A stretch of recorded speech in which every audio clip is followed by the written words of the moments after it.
અને સમાચારમાં હવે વાત કરીએ સ્થાનિક સ્વરાજની ચૂંટણીની।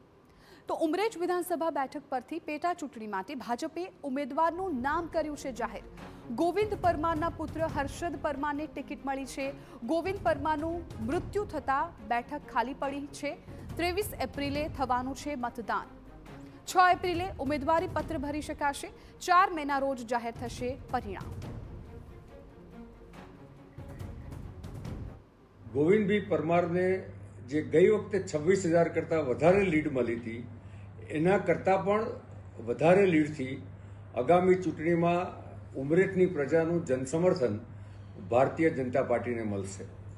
હર્ષદભાઈ કુલ મળીને વિસ્તારમાં એમની લોકપ્રિયતા પણ ખૂબ છે, સાથે સાથે વિસ્તારમાં એક સામાજિક સેવક તરીકે પણ એમણે એમની અનેક કામગીરીનું ભાથું છે।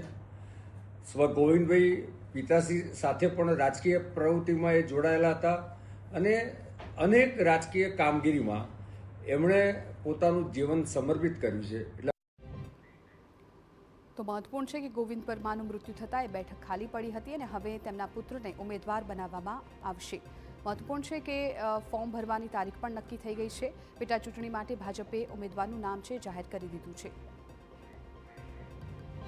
જે પણ રણનીતિ કરશે અમે સૌ ભેગા મળીને સાથે મળીને અમારી ઉમરેઠ વિધાનસભાની સીટ જે આ જિલ્લામાં નહીં, આ ગુજરાતમાં કોઈ પણ વ્યક્તિ જેટલા મતોએ નહીં જીત્યું હોય એટલી લીડથી જીતવાનો પ્રયત્ન અમે સૌ ભેગા મળીને કરીશું।